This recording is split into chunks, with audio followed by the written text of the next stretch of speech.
Oh, hey dudes. Today I'm going to go through acoustic style on the Mooer GE200 amp model and multi-effects unit. Because this unit's so versatile, I recently used it for an acoustic gig. And I used it as my own sort of studio for into the PA. Because as you know, sometimes you just plug the acoustic straight into PA, you've got your sound guy not really doing much and you don't have any control over what's happening. Whereas if I'm plugged into this with my acoustic, I have full control over my sound, and then I can just run one of my line outs into the PA and the sound guy doesn't have to do anything, or if there isn't a sound guy, ideal.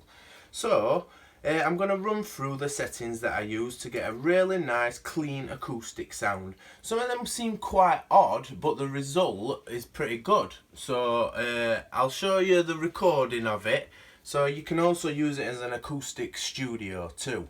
Because this setting sounds so good and you don't really mess with effects as such while you're playing acoustic generally.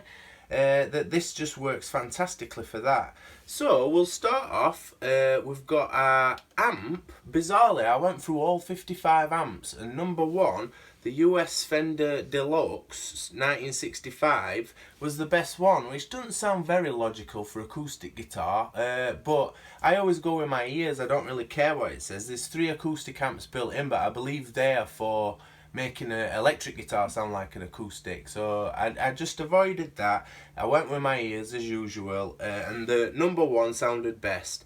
I pushed the master up because my acoustic guitar is quite quiet. It's got a Fishman pickup and it's not active or anything like that, so I have to provide a boost myself, but I like the true sound that gives. So there's no electronics in this guitar at all. It's just a passive pickup. So the amp was that, and I left the cab the same as the US Deluxe cab. Then I went into equalizer and added some treble just so I could pick out harmonics and stuff for my style of playing. And then a really simple again, room reverb, not on very high either.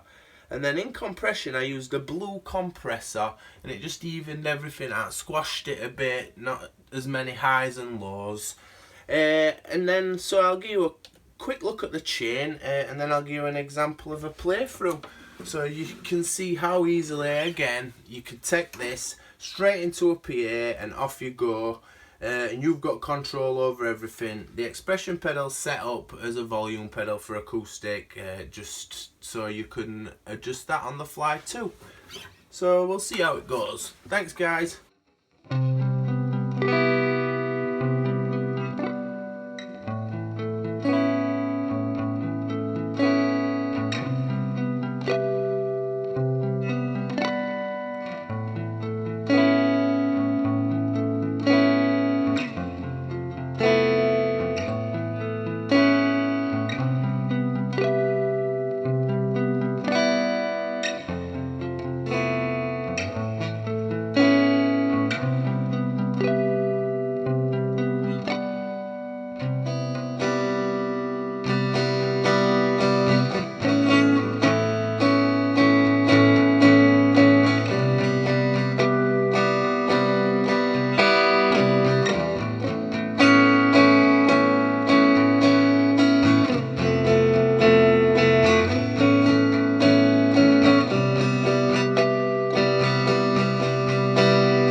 Again, thanks for watching. Thanks for all your comments as well. I really do appreciate them, guys.